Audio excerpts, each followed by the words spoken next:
You are listening to the Gritty Podcast, where we talk about all things gritty. All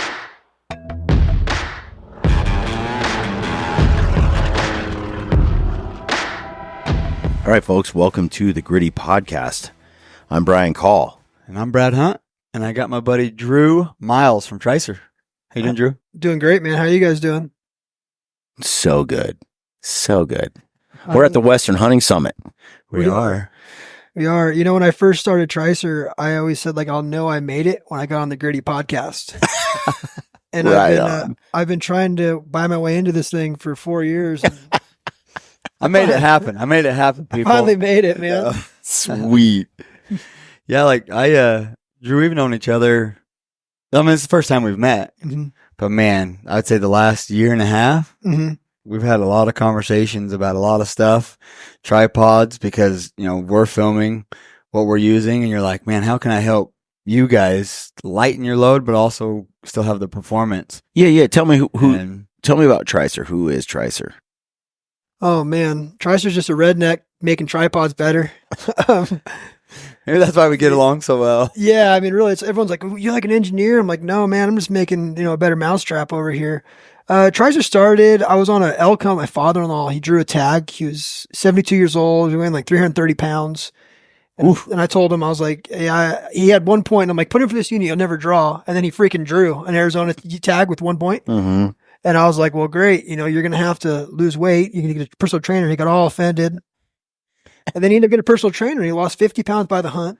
Wow. I mean, now today he's down at like 220 pounds on hikes every day. The hunt saved his life. But on that hunt, he had like the biggest, like 7-pound outdoorsman's tripod. Every attachment you can imagine, with like the biggest spotters, and like he had a rifle. I was carrying all that and my stuff. And I was like, man, I gotta make a lighter tripod, Yeah. That's kind of how it started. And then they originally started with some trekking pole tripods, which didn't sell. they sold, but not enough to make it worth it. Mm-hmm. And so 2020, we started Tricer and started doing those tripods there. And it's kind of been one of those things where I'm just, I'm too stubborn to quit. Mm-hmm. Right. Mm-hmm. And I'm just trying to, build a better mousetrap and go at it. And so since then, we've just been evolving and continually just making better and better products. I mean, to the point where this year we've got 15 new products coming out, and I have probably 15 of them in the works or in my head that are coming out in the next year.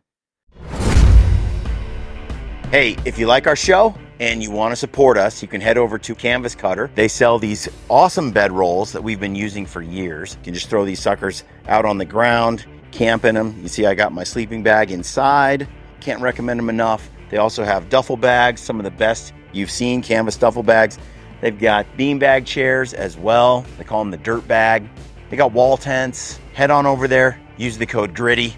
Check it out. Cannot recommend the bedrolls enough. Let's get back to the show.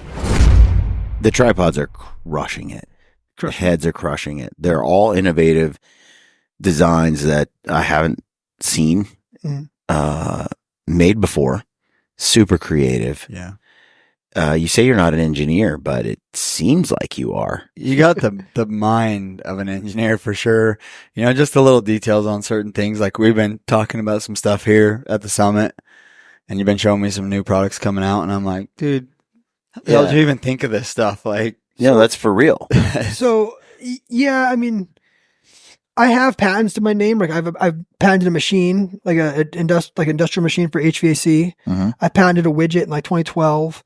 I grew up in like a rough house. My mom's a drug addict. She left. I started working with my dad at 12 years old. We do HVAC flexing in houses, and I could flex an entire house when I was 12. When I was 14, he started his company, TrueDuct, and I was working 85 hours a week, right? We never had a lot of money growing up. So like, if I wanted a bicycle, I'd have to go to the swap meet and buy a bicycle and put it all together, right? So I've always had that in me, right? Like, how do I make this work, right? Like, all my friends grew up in a rich area.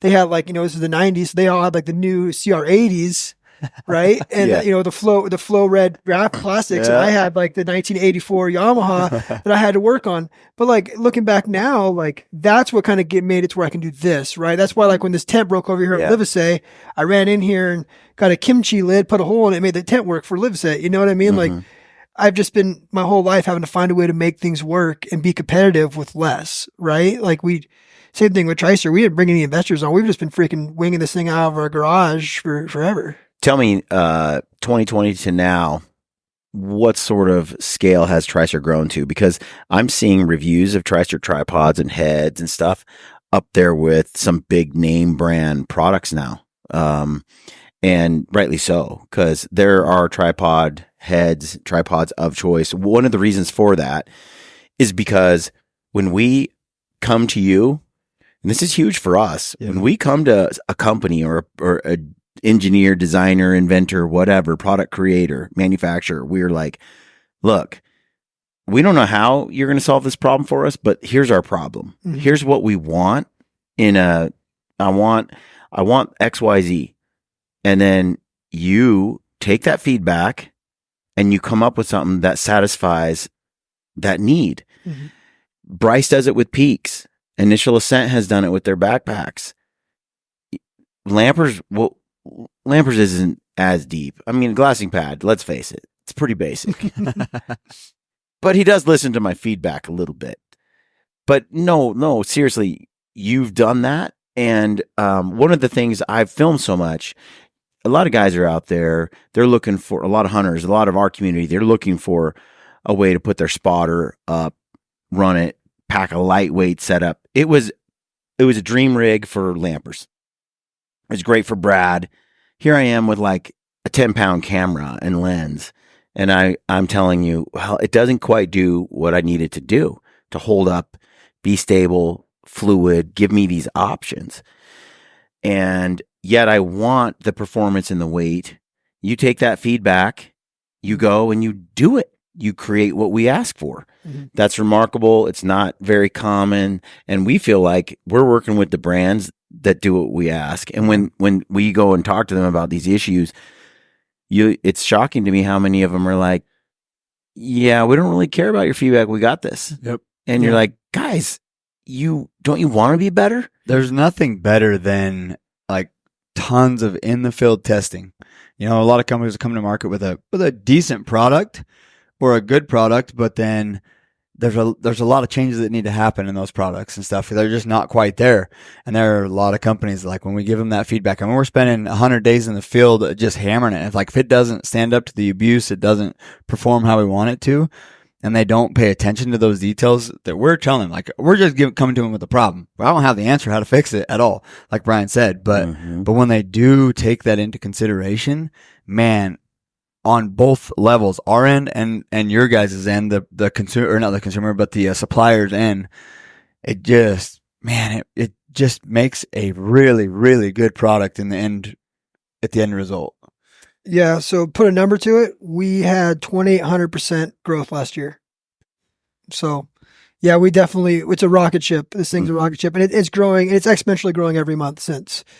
That only happens if you have a stellar product. Yes. Yeah. Marketing won't do that by itself. No, it won't. Great products sell themselves. And then for the whole, like, you guys give me feedback, that's one of my biggest, I think my biggest skill sets is like, I'm not very prideful. Like, I am prideful in the fact, like, I'll tell you, like, I make the best tripods. Like, I'm going to confidently rep my brand, not be like, oh yeah, it's better. But I will make changes to things from feedback and just from little things like my LP panhead from inception, which is about a year and a half ago. I've made 4 changes to that thing that nobody even know about. Yeah. Right. Because it was like, man, guys kept not they kept not using the set screw. So I had an extra set screw to it. There was a little clip on there. I got rid of that and put a bolt on there. Little things. Like I changed the knob out to be like a star shape because you could tighten it better. And then I changed the base over to Arca. Like, I'm constantly evolving. Like, I really admire like Elon Musk or even like Steve Jobs in that, like, they could have made the first iPhone and quit. Right. But like with Tricer, like I'm just getting started. I'm constantly evolving, right? Like I literally could just stop making tripods right now and just be pretty stoked for the rest of my life. Right. Yeah. Like I probably could find someone to come buy Tricer right now and be like, peace out, I'm done. But like I'm having that's what's scary for my competition is like I love my job. That's how it is. Like, I feel the same way. Like, good luck trying to like film hunts and spend as much time behind a computer editing and show and stuff as I do. I geek out and love it. So it's not that's hard to compete with. It's hard for another guy to compete with. Yeah. And I'm just continually just making stuff. And the cool thing is like, I get to have a lot of cool like guys I talk to, like Jay Scott Mhm. and you guys, and Cody Nelson has just been like one of the biggest mentors to me, right? Like people I looked up to for so long, give me feedback and telling me stuff. Mhm. And I also listen to them, right? I listen to Jay and Cody, and I listen to podcasts with them, and they're talking about how, man, it sucks that like I wish I had a tripod that was heavy and light, and that I wish I had to bring this big old giant heavy aluminum tripod. I'm driving to work one morning, and I'm like, oh my gosh! So I got to work and I cut a tripod apart and I welded a rod on there, and that's how I developed the patented JC legs, which have like a steel rod in there. And I was just listening to those guys and hearing this feedback and hearing what hunters have to say. And I think in the tripod market, like the biggest issue is, for one, there's no hunting tripod companies. I mean, there's like one other one, a couple of them. Mhm. And the ones who are making hunting tripods really are just taking photography tripods and rebranding them. Yeah. Right. Yeah, And they're not changing them. And I just looked at it and said, well, for a hunter, how can I make this better? Mm-hmm. And if the byproduct of that is photography, guys use my stuff, cool. But I am not making the stuff for photographers. But it works really good for photography as well. Well, dude, I mean, I've used the Gitzo for years. It's the weight to rigidity was good. Mm-hmm. I toyed around with gimbal heads and also fluid heads, and it's just I was back before image stabilization got so good, and before even post edit or during the editing process, you can even the software to fix shaky footage is so much better than even just a year ago. Mm-hmm. Now that all of that's coming to fruition, I can get away with not having such a heavy, rigid tripod anymore. Mm-hmm. Yeah. And then you couple that with how lightweight the Tricer is. Mm-hmm. One of the issues that you give up with when you move away from a nice, heavy, fluid pan head, a fluid head on the tripod, you just don't get those with a long lens like 600 millimeters with a doubler, 1200 millimeters. You're out there and you're panning to the side. It's just like, or it's going too fast, too slow, too fast. You put a nice, expensive, heavy ass, fluid head on there, and it's nice, but you just cannot pack that. Yeah. You can't. It's your other gear is already too heavy.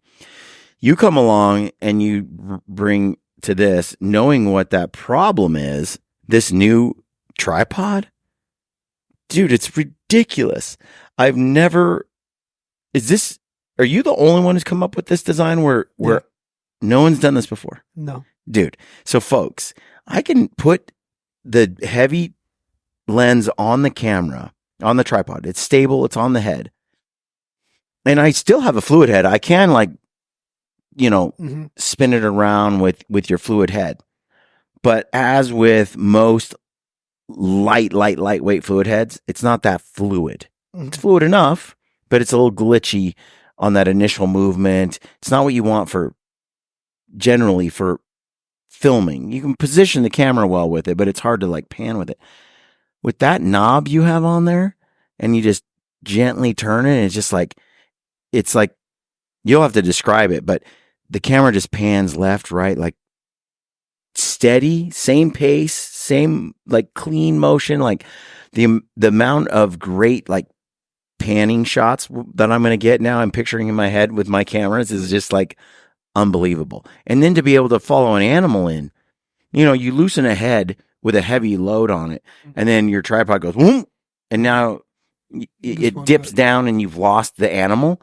You have these knobs where you can micro adjust it up, down, left, right, and it allows you to just kind of slowly adjust and crank this thing so it's always moving into position where you want it fluidly and quickly and easily without really having to you're not touching the camera at all. You're just touching those knobs on the tripod. Mm-hmm. It's freaking legit.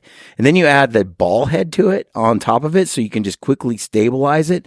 Even though the tripod might be a little slanted, you can level it. I mean, it's kind of like I got every option in that tripod head combo that I could want. It's kind of genius. Thanks. So Brian kind of let the cat out of the bag that I might be having a new head coming out in a few months. that's what I tend to do. Called the Tricer DZ, but it's not a ball head, but it is a ball head. It's not a fluid head, but it is a fluid head. Just know that I've made the baddest hunting glassing photography head ever made. Is coming out. So what he's talking about is when you're panning or not using the pan head anymore, I actually built micro adjust into the tripod. Yeah, so what I said, so every turn of this little knob right here, one rotation is only 5 degrees of panning.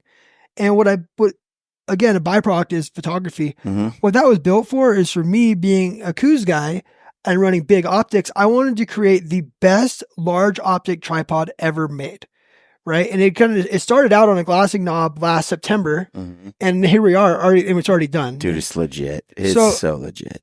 When you're running a BTX, like there's no way you could use it. My pan heads are so fluid. Look how smooth that is. I mean, they're so smooth, but you still get going faster. Like when you can't help it. You pull a little, your hands can only be so steady, and yeah. So with this knob, you can just sit there and just rotate your pinky on it, you know what I mean? And just slowly go, and you can just creep. It's crazy. I know you're not, most people are listening to this podcast, so they probably don't see it, but yeah. Trust me when I say it's just butter. And it's so easy. Yep. Like it's stressful for me when I'm filming an animal and I got to reposition the head. Yep. It's stressful because it's like I got to loosen these knobs and I got to move this a little bit, and I just want it to move a little bit. Dude, this, not only can I move it, but I can move it without, because I usually have to chop the film because it's herky-jerky to get it in a new position. That all has to get cut out. And I'll have to jump cut it, cut to a different angle, cut back. This, I can just turn the knobs and it'll just just follow the animal in such a smooth way that I don't need to do much editing in post. Saves me a bunch of work. It looks cooler too. It's more realistic. There's no cutaways. Yep. The other thing too is, I can do that and I'm doing it with a lightweight setup. This isn't a bulky, heavy head tripod combo, like the whole thing. This thing is so much taller and more dynamic than my Gitzo and fluid head, which is the Komodo or whatever it is. And it's lighter. Yep. Yeah. And the big thing too is like, you look at our heads, because the heads kind of came first too.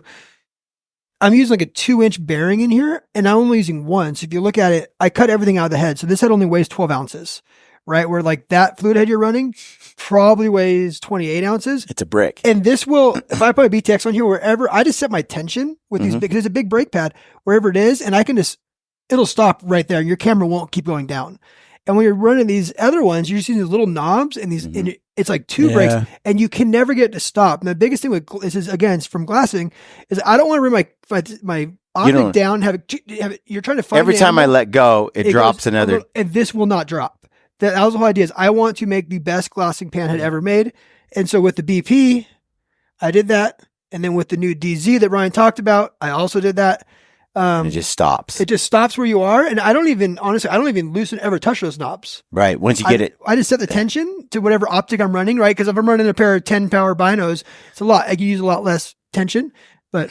That's legit for filming like a kill shot, because I'll be zoomed in tight.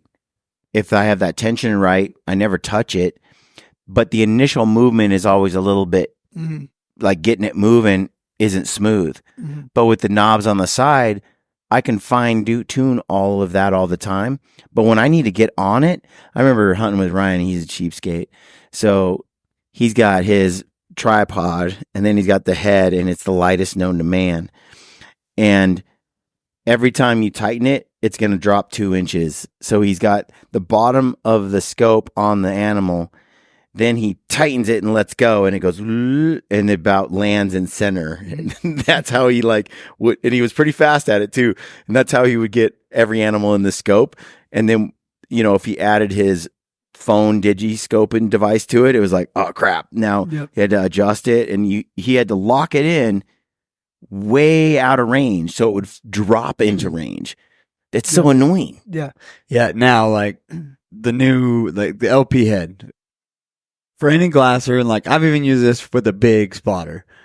Like even with like the BP head, which is here, which is kind of like the fluid head or whatever, and some of the others, I still go back to this freaking thing all the time. Like, it's my favorite. It acts like a pan head, but it is not.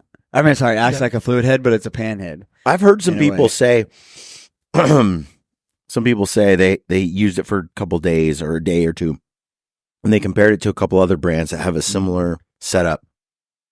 And there's been debate about which one's smoother and which one's not. Yeah. Or some guys are like, it can't be that smooth. I've seen Brad use it. It's one of those things where you get practiced, it gets real smooth. Yeah. Yep. Like on Jeremiah's sheep hunt. So we showed that sheep hunt here at the Western Hunting Summit last night, kind of a teaser. And on that hunt, I had this, and I had, or Jeremiah and them had some other heads that they were using, and they're sitting there glassing, and I'm like, well, try this. And Jeremiah's like, dude, sold.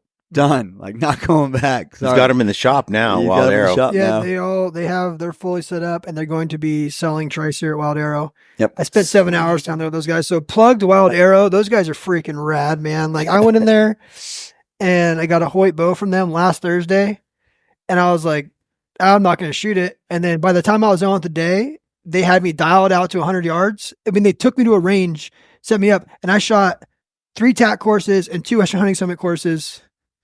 And that bow shoots way better than I do. I'm not saying I didn't lose some arrows, but it wasn't the bow. That Hoyt bow, man, it was, I'm sorry, but yeah. Well, those guys know what they're doing. They know what they're doing, man. Yeah, I've got the RX-8 as well. Shot the Prime here. I mean, really, all the bows are pretty good now. Any bow on the market. But you do need guys that know what they're doing to set them up. Dude, they paper tuned it and everything. You could be you could be out here shooting like a pro.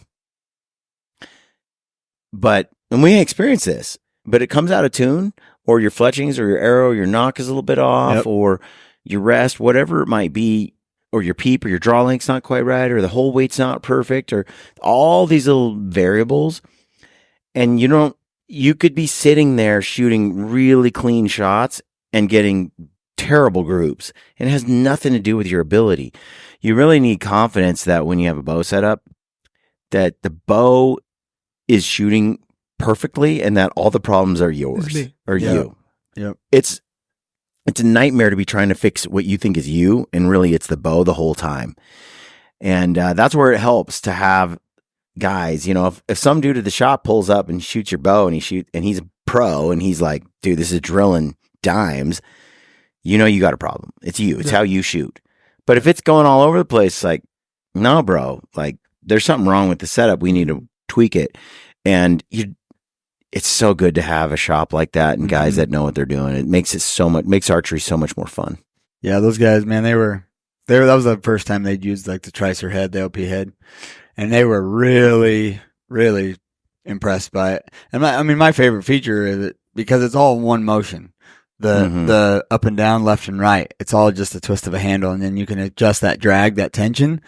And so like you can just, once you get it set. We get it, Brad. Everybody has their favorite products. I love that thing so much, dude. Like, so I'll pack the big tripod for the camera and stuff, but I still always have that head. Yeah, with the binos, the spotter. So, I want to talk about what I want to talk about here for a minute. So on this head over here, what would you call it? The what? This is the BP. The BP? Yes. That's the new one. No, the new one is the DZ, the one we weren't going to talk about, but we can talk about it. The DZ. I kind of want some kind of way, like some kind of crank to come out so I can just go and just have it go. Like, is there some sort of genius adapter we can put on there that just allows me to like just make this thing pan left, right? That's what this is. You're saying something different than that? No, but I can't like keep it constant. Oh, like a motor? Basically, I've been thinking, but like like a fishing rod. Yeah.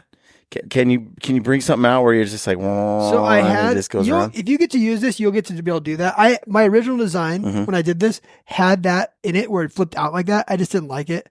Like once you get used to this, you'll be able to like set this tension in here and just spin it with your finger and keep it a pretty good pace and around and around. You just got to figure out your tension. You know what I mean? Mm-hmm, You'll get the hang of it.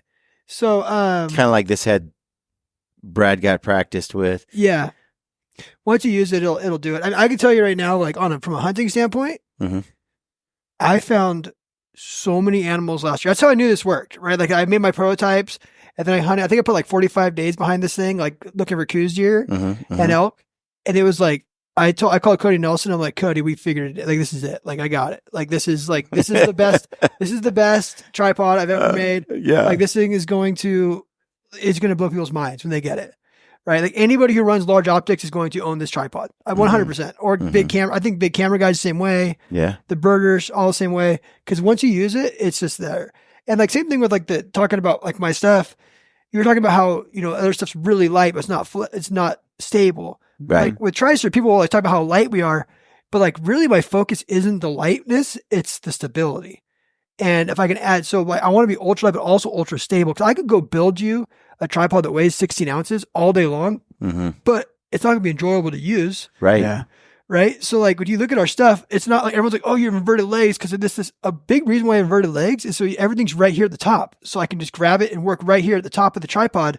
It's so smart. Not down at the bottom, right? And then also with inverted legs, the byproduct is on your tripod right now, your thickest leg is my smallest leg. Right. So if I wanted to make this tripod with these big legs on it, I'd have to make this aluminum part much bigger. And that's where the weight comes from. So that's how I'm able to be ultra light and ultra stable. Why hasn't someone else thought about it? Or did someone do, and then you just came up, you just like... There are some guys doing inverted tripods in the PRS market. Okay. But no one's doing them like this small. I'm sure can I see that, Brad? I'm sure you're going to see some guys with inverted tripods very soon.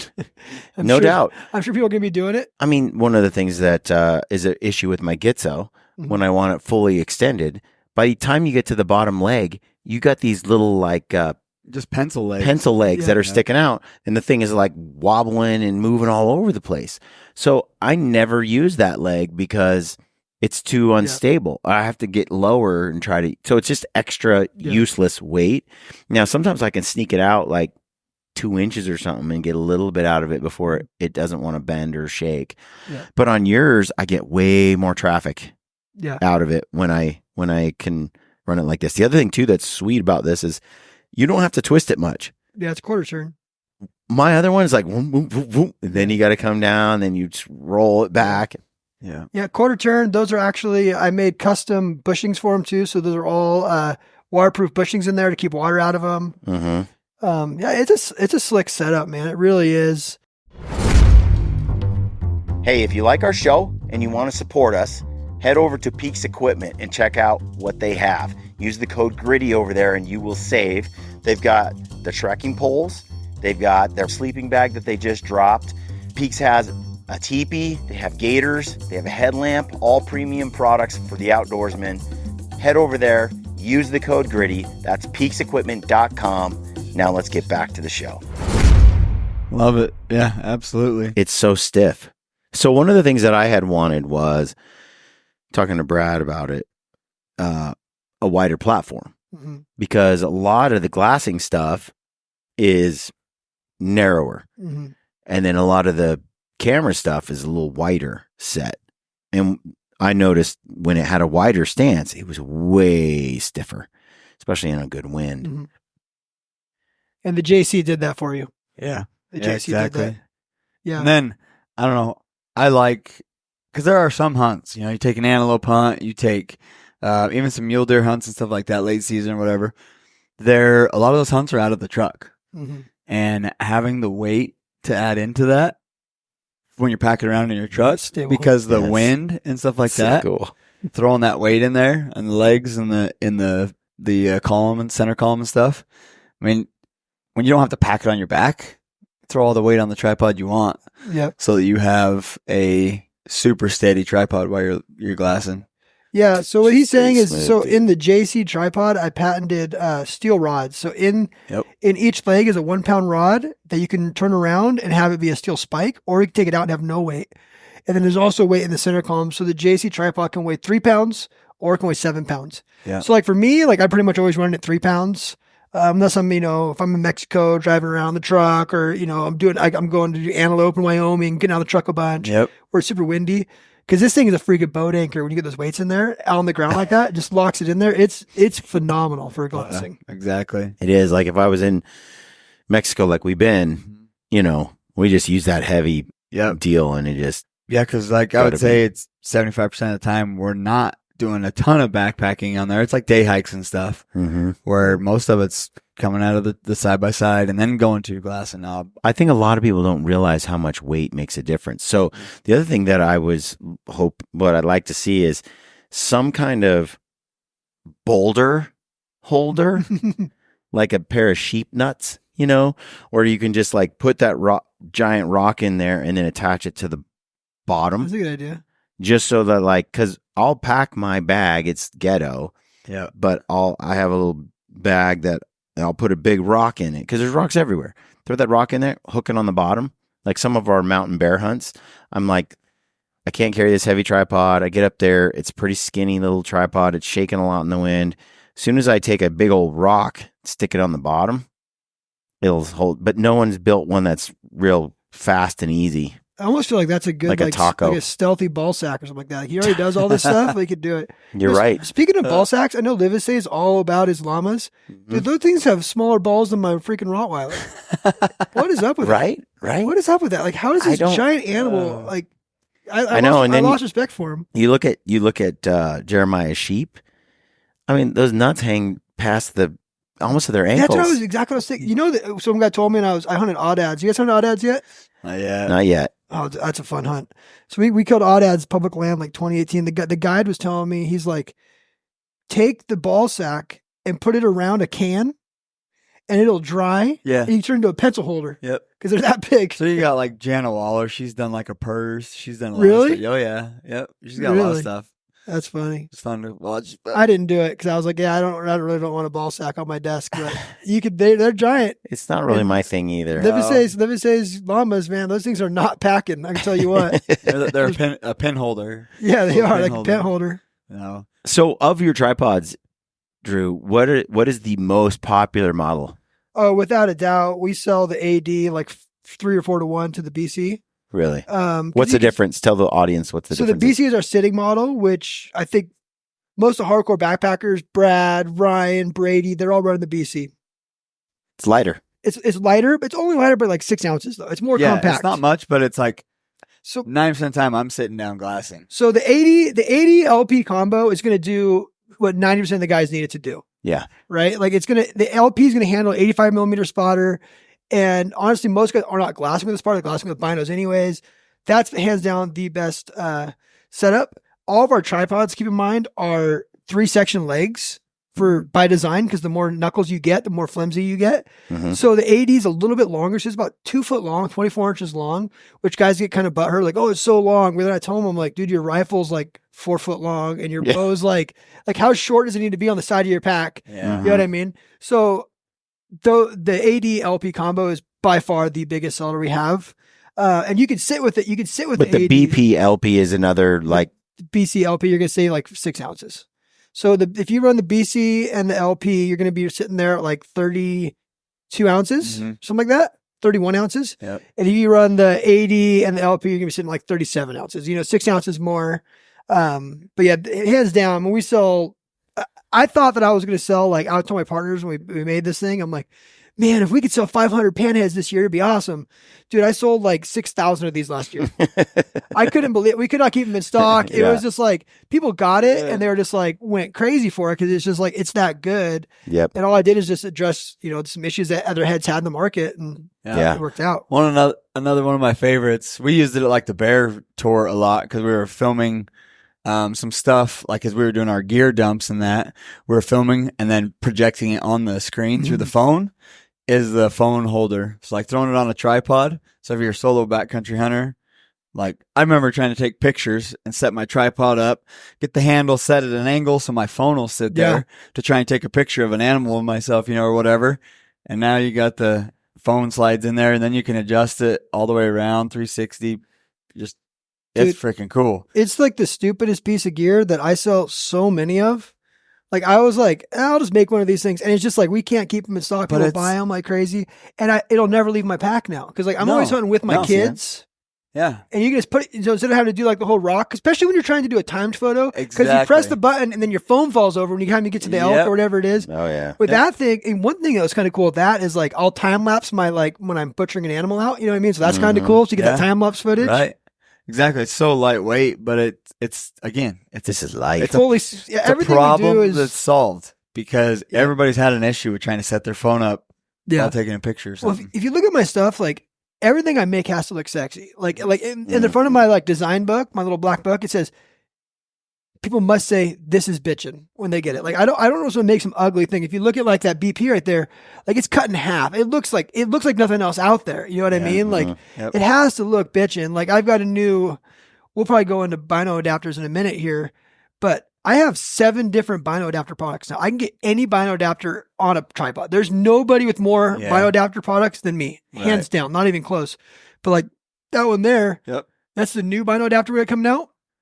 We have our original, which we sell the snot out of, just a twist like that, locks in there. Super simple. That one's like $50. This one's going to be $70. And all it is a push button. I saw that. You just pop it in, pop it out. And this is a prototype. So the final version is fully skeletonized. It's skeletonized here, all the way down. And it comes in at like 1.6 ounces. And it's like, wow. Why'd I do that? Because it looks bitchin'. Like you look at that thing, and it doesn't look like every other bio adapter on the market. And it's also faster than any bio adapter. There's no, with that one, I was in my garage. I was using like the air hose, you know what I mean? And I was like, dude, I can make that into a bino adapter. And so we basically converted like an air hose lock into a bino adapter. And you just push a button and your binos snap right on. And it comes with 2 studs too, because I can't stand that these companies. Yeah. They freaking sell the studs for $25. And I'm like, I saw every one of my bio adapters comes with 2 studs. Most companies sell them with no stud, and you got to go buy a stud. Yeah. But I'm like, everyone who runs, like, at least in where I hunt, Southwest, like, pretty much all of us are running a pair of chest binos and then a pair of 15s, right? Like, if you're a serious KUIU hunter, like, you run a pair of 15s, so you're going to have to buy a stud anyways. So that one's slick, man. But yeah, everything looks bitchin', man. Yeah. This is the gun clamp, the GC. My 10-year-old, I took him turkey hunting with a 20 gauge shotgun, which is way too much gun for a 10-year-old. But we put the shotgun in on the trekking pole, or not the trekking pole, the tripod, and then locked his shotgun in. Still rocked his world when he shot the turkey, but I saw that. It was cool. Because I was going to use this because he could pan with it and move with it, you know.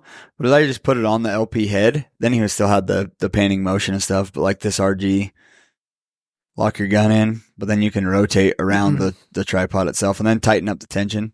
It's pretty cool. Yeah, so we have 3 gun options, right? So we have the FG, which is just like our 1.7 ounce fixed. Goes onto your pan head. Your pan head will articulate with it on there. It does everything you need to do. Then we've got the RG, which you can run the same way. Everything we make is ARCA. All of our pan heads, everything we make is ARCA. I think the whole industry should be ARCA. I'm going to force the industry ARCA. If you have proprietary stuff, that sucks. It forces you into a product. Like, if you want to run a freaking Suray thing on my stuff, that's cool, but you shouldn't have to like go and buy special adapters to do it. I think everything should be like work together, right? Like you should be able to I shouldn't have to buy Hoyt arrows for a Hoyt bow. Like you can get any arrow you want. Like that's just not cool. So the RG, you can lock it in the same way because it's on your tripod and do it. Or what I do a lot is I'll take off my pan head, like when I'm coyote hunting, and just run this only because it rotates. So if I'm running, like I run this with a BC, it's like this big, and I just walk out there and shoot coyotes with it. I love this for coyotes. Dang. And then also like the GC, like he's saying, is our gun clamp. And everyone's like, "Oh, you copied this guy." I'm like, no, I didn't. Like we just made it better, right? There's some guys out there who make. There's guys. Dude, I've seen those for 10 years. There's guys out there making them plastic, doing this stuff. What do we do different? I made it smaller for one thing. Yeah. It's only 3 inches long. Yep. It only weighs 10 ounces, and I machined ARCA into the whole thing. So like, it's so silly to me that you have to add an ARCA plate to the bottom of these, and then you're putting a 4-foot breaker bar on there with your rifle, and you're spinning it, and the thing's coming loose on you. Yeah. So like, I'm big on like set genius. So now this won't come loose on you. So like, I mean, I don't know how many animals I shot off this. I know that we killed 3 elk over 300 yards in Utah with it. I killed my KUIU deer off of this. My kid killed a KUIU deer off of it. That's cool. Countless animals were killed off these things last year. And all it is just a better mousetrap, man. And you could put any rifle you want on that. It's great for your kids. Honestly, it's great for me. And you just lock them in there and shoot if you don't want to put an ARCA rail on your gun. Yeah. That is so handy, dude. But again, it's just a better mousetrap. Yeah, I know there's guys who have been doing it, but like that's what innovation is to me. Like I hear people like, oh, you copied this guy. And it's like, That's smooth. that's innovation, It's right? innovation, Like exactly. innovation is taking a product and making it better. And if I continue to do that, then my That's like competitors saying will do it. Ryan Lampers copied somebody when he made a gun cover or glassing pad. Yeah. They're so ubiquitous. What are you going to do? And then you just made it a lot better. Yep. Making it more functional. Just having the plate already there, that's huge. I can recall using, I'm not going to say the name, but one similar to this. It's bigger, plastic, and it's like clanky, super heavy. But then you do have to put the plate on it. And if you forgot the plate, or you have to pull it off of something else, just one more plate to get. And then, like you said, you go to turn, And it'll loosen. and it'll come loose on the plate. It's like, there's just one more failure point. Yeah. Yeah. I feel like I should talk about my new NS clamps that are coming out too. I make a whole line of bino clamps now. Those freaking kicked my butt. I think over I the last got year. it here. You have one in your pocket? I NS think I clamp? got one in my pocket. No, that's Nope, never mind. that's secret. That's Don't talk secret. about that one. That's secret. I have so much That's stuff legit. coming. That's That's a legit. different secret. So the NS, It's a lot of secrets here. I've got, dude, I'm so open with stuff though. Like most I know. companies, like once a year, they come out with a new product. I come out with products like every month. Yeah. So I'm just like, I can't wait to show everybody. Like, which I think is a good strategy because that's what people get behind me. Yeah. Because they're like, they're seeing me do this. Like literally, I work out of my house. Like Yeah. I don't have my world head. I call it the Tricer WH, my world headquarters. It's literally like a steel granny flat in my backyard that turned into an office. Like that's the Tricer WH. Yeah. Right. So the NS clamps are just bino clamps that clamp around your bino, and they're there permanently, but they're built aluminum. Arc is built into them, and all the bolts are hidden, and there's brackets in there, and those are really slick. And those will be out here in a couple of weeks as well. They'll be out in July. What were you thinking when you decided you were going to use a dinosaur for the logo? Oh yeah, I got you for this one. This is easy. All right, so I've told the story a few times now. I went to coffee. I met with my designer, who's actually my creative director now for Tricer. And I'm like, man, we said, what are you going to name it? I'm like, I don't know. I need a stupid name like Kafaru, Sitka, KUIU. Like I need something dumb. And I'm like, and I don't want to have a deer or an elk. And so I'm like, I don't know, tripods, Triceratops, Tricer. And that was it. Like that's the extent of like how I did it. So sorry if you guys think I'm calling your company's name stupid. I'm just like, they're catchy. I'm more of a catchy name, right? Like I know what you mean. Like it's just like this, like what's a Kafaru? Like what's a freaking Sitka? You know what I mean? Like what's a KUIU? Like it's a company, and so like Tricer is just unique. And I did not like. I'm from SoCal. Like I want to have some of that like SoCal flair in there. We're a moto community, we're a surfing community, and I did not want to have like your typical elk antlers. And like tripod hunting company. I wanted it to be different, right? And be unique. And that's where the dinosaur came from. And now it's very unique to us. Yeah. Absolutely. It's great, dude. It's great. I actually told Kafaru, I'm like, honestly, like if a rhino and a Triceratops got into a fight, like I'm pretty sure I'm going to win. So, but they have a bitchin' logo too. I actually love their logo with their, It's been good, man. I have used the crap out of the products. Like, used the heck out of them. Okay. So now as you're growing, where do you think you're going to be in 2 years, 5 years? Oh, dude, I got so much stuff coming. I'm fully embracing the PRS market. So I'm going to go into PRS. I'm working on a PRS head right now. I'm working on PRS tripods. Although the cat out of bag, they're probably going to have not round legs on these tripods. So let's put it that way. They're going to be a little bit different. Right. They're going to be dope. They're going to incorporate like our weighted legs. I'm working on new tripods beyond these, right? Like now let me ask you this, because I've done some like training and stuff like that with the long range shooting and stuff, shooting off the tripod, using the tripod.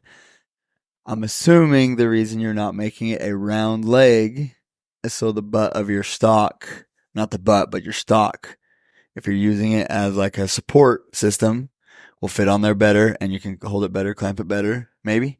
No, but I'm sure. Yes. Oh, okay. Sure. I don't know. So like, I'm literally building a PRS rifle right now. My partners, I'm like, what did you buy? I'm like, oh, it's $8,000 rifle. Don't worry about it. Yeah. I'm just trying to build a better mousetrap. Like most of the guys who are doing it, like I guess you've got companies like Leofoto who are kind of focusing on it now, but they didn't come from our space, right?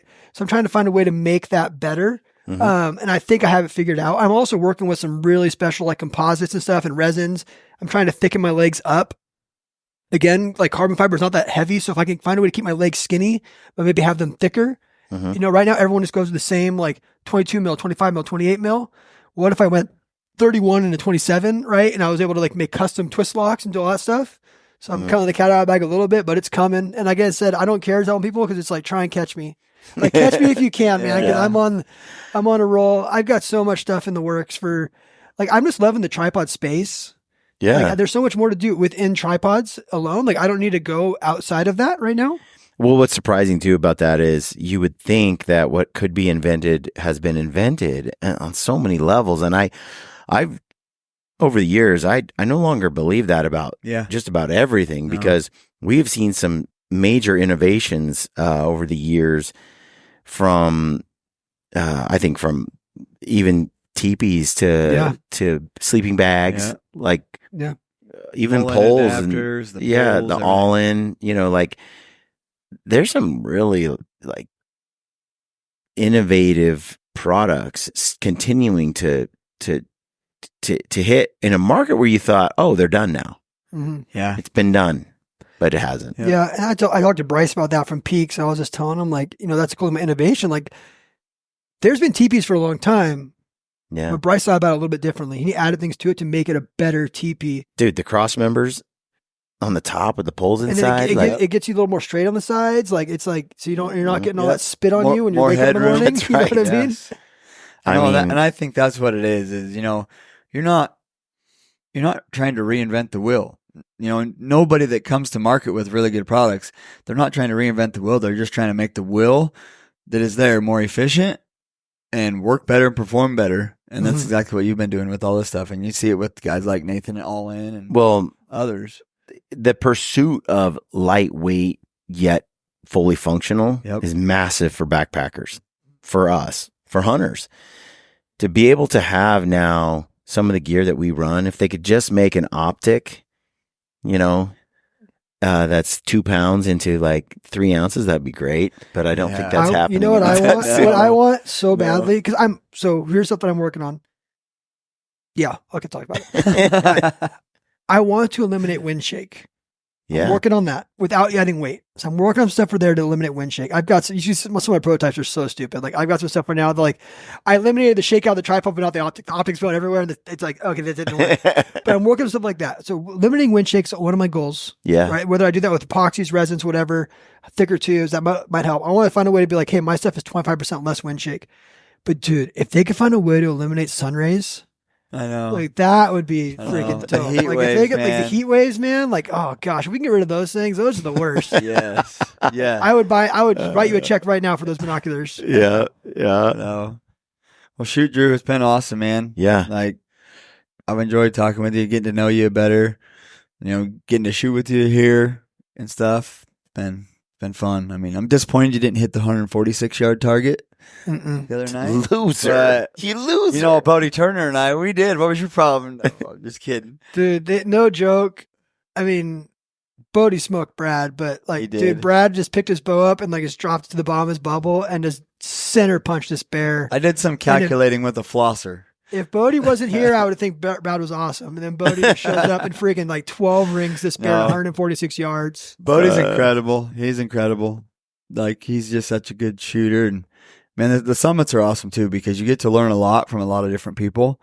And even some of the presenters, they were kind of presenting some of the same stuff, but there's a different tactic behind it. And so you learn the whole spectrum of whether it's elk hunting or bow hunting and stalking and calling elk to whatever. Yeah. So, hey, Drew, where can people find your gear? Tricer.com. Code Gritty.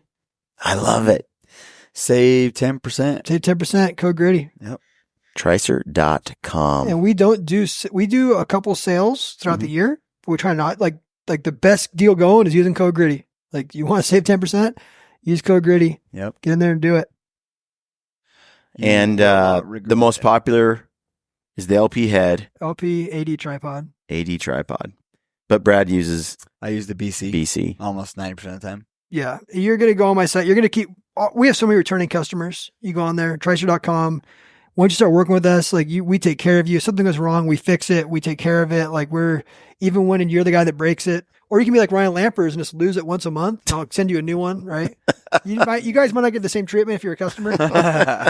Lamper stuff lasts I lost it, Drew. Lamper stuff might last forever because he never uses it more than a month. Yeah. Freaking leaves. Brad's like, oh, here's Lamper's tripod. I left it in BC. I picked it up for him. Yeah, picked it up for him. I left a tripod set up in Arizona. Just on a mountain on accident. We both got tripods laying in Arizona. We know exactly we know where they are. We haven't been back yet. yet. Oh, stupid. But Well, brother, thanks for coming on. Appreciate you. Let's do it again. Appreciate all the ingenuity and innovativeness that you brought to the industry, and it's been a pleasure. And not only great gear, but good man. I look forward to many more years repping Tricer, using Tricer, and folks, you got to check it out. You won't regret it. And this new stuff, look for it because it innovative. is amazing. check out Drew's tripod too, or tripod podcast. Oh yeah, check out my podcast, man. The Tricer podcast. It's just getting good. Yeah, Nice. got to have Brian on.